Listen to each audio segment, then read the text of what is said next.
Hello there YouTube, this is Wheelchair21, and on today's rolling review we have the entire Faiz Gear set. Now, what I mean by the entire Faiz Gear set, I mean everything that can be contained in the Smart Brain case. Straight up. We got this awesome case, no boxes to show you, just going directly into the gear itself. Faiz was our fourth Heisei Kamen Rider, and really great idea of concept to carry the weapons in this huge ass briefcase. It's mostly made of plastic, so you're easily able to make your own more accurate replica kind by just going to your local Walmart or something and picking up a real, more, high, sturdy case. Inside, obviously, though, you have your piece, which obviously this is the Korean release, where it shows all the versions, or I should not say versions, but all the pieces to make the Faiz Gear, as well as the interior of the box itself. You have your belt, the actual phone, the case, both sides, your pointer, your shot, and the Axel Watch. Now, honestly, that's probably the best part about this, is that it shows you pretty much everything he can become up until Blaster. And when you unlock this part here, you can easily show the belt in its storage compartment. Honestly, this is probably one of the best parts about Faiz. Like I say, is this storage case, and it's one of the coolest parts to then display your gear in. And it's compact, it's easy to store, and you can take it on the go, especially if you go to cons and you cosplay as Faiz. So, let's look at our first piece. Obviously, we're going to need to look at the phone, because everything is centered around this awesome piece of, well, plastic. Yeah, all it is plastic. You got your mission memory, which slides in to the actual phone. All weapons have a mission memory. All the other weapons have their own variant of the mission memory, and the way they attach is just similar, sliding in like a chip. The phone itself, mostly silver and black, like a real cell phone. And inside on the actual screen, it shows you all the combinations that you have to use with the phone itself. 555 to Henshin, 103 to do a single shot, multi-shot 106, charge shot 279, ringtones as followed 0 through 9. And here's your touchpad. The Korean version, obviously you can see it has actual, the Korean language written on the buttons rather than the Japanese. But all the sounds are practically the same. As such, let me turn it on for you so you can see the LED lights activate. Yes, the LED lights activate. So let's just do the easy stuff without needing to use the belt to Henshin. And we'll do the 103.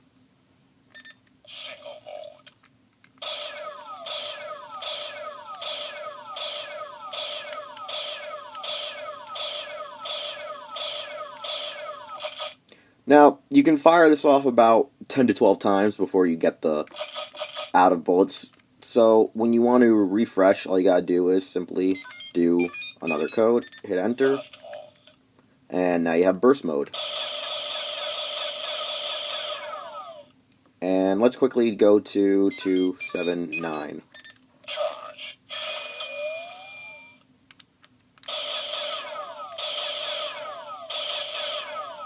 Yeah, there you have all three blasts. So we probably should take out the belt now and actually combine it to Henshin and become Kamen Rider Faiz. Alright, let's do that then. And as you can see, I have the actual driver, pointer, and shooter or shot all attached together, so we can do this. Let's do this thing. 5, 5, 5, enter.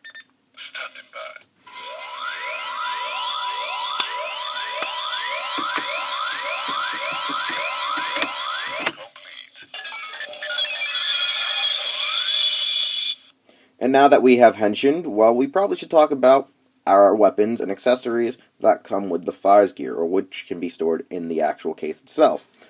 I'm going to start off with this puppy right here, the actual shot, which is a nice compact camera, really nice design. Goes along with everything that it is supposed to be. That's very tech-based rider. Really feels like a Kamen Rider before Go Buster. That's the best I can probably use the analogy on. Like, this is like Go Buster before Go Buster was a Sentai. So you got a nice little camera. Even in the back, looks realistic, almost. And when turning it on, it makes a little sound like the actual phone does. And when working, the camera light flashes when taking photos. Doesn't really take real photos. And when attaching its specific mission memory, which is a very quick, fast print version, very clear, no extra paint, it does ready, and it doesn't fully lock in without a little bit of pressure. When pulling down the lever, you then get your punch attack, and by holding the actual side here, it will activate your lights and sounds for when it's charged.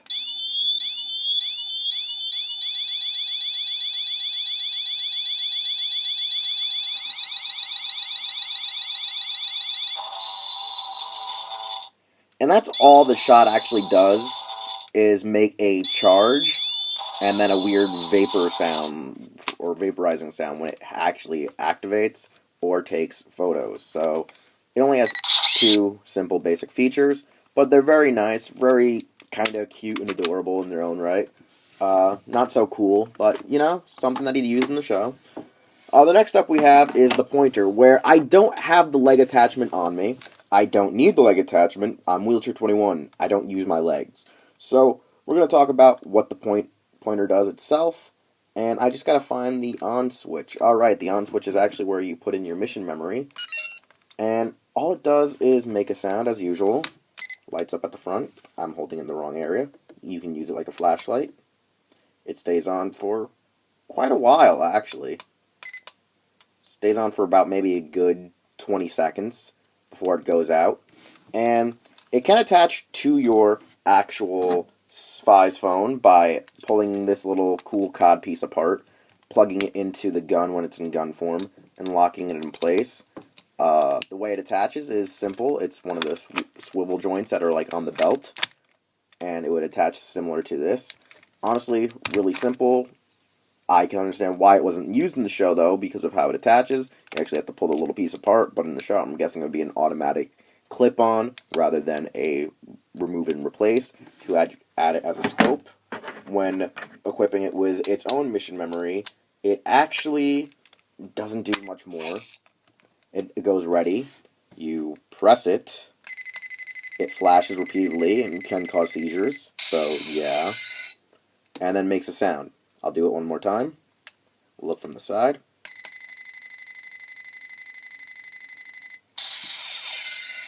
So pretty much, yeah.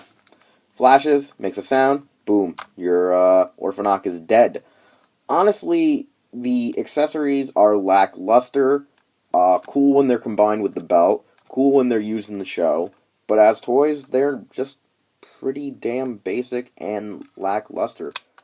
Like I said, though, I do like using it in its gun form, which I think was never even used in the show.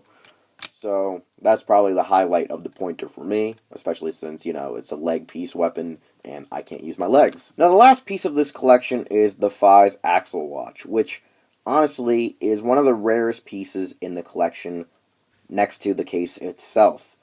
And it's a form that, well, Faiz uses quite a bit. He uses his Axel form frequently throughout the show until he got blaster form, and from time to time still used it. And the way it turns on is a little switch at the top here. It looks like an aquatic watch as well as a high-tech, you know, weaponized version of a watch. The lights flicker. The mission memory doesn't really do much. The top black button is like a little weird laser light show game where it does weird little things. Cycles through different numbers, different digits. You hit it, it cycles through, does crazy stuff. It's an interesting feature, but utterly does goddamn nothing. I mean, you just keep pressing it, it makes these weird annoying sounds. And it doesn't stop until you press it again. And you press it again. And you press it again. Obviously, it does utterly freaking nothing until you actually press this red button here. And that's when shit gets real. Start up.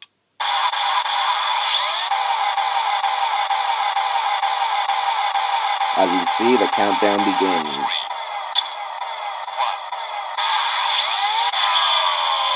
Time out. And for 10 loud seconds, you become Kamen Rider Faiz Axel mode. And honestly, it's an awesome little device. It's an awesome little feature.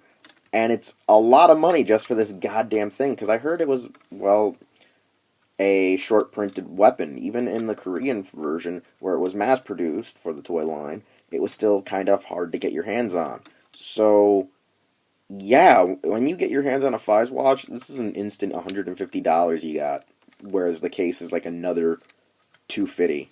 So, I'm glad I got this entire collection. It's a great purchase. It's a great thing to have once complete, and for the deal that I got it for. Overall, I gotta say, when you get the Faiz gear altogether, it's a glorious thing to own and have. I think, though, that its accessory count is very limited to its time. It feels very basic, early 90s. I would say early 90s, not even early millennia of toys. It's very lackluster, but decent for what it is. It's straight and to the point. It's something a lot of kids would enjoy. Hell, I think if this was brought over to America when I was growing up as a kid, Kamen Rider Faiz would have probably blown up amazingly. I can tell you now, though, probably the pointer and the shot would have been sold together, and they wouldn't have been sold as individuals like they were in Japan. The belt would have been sold on its own. The watch would have been sold on its own.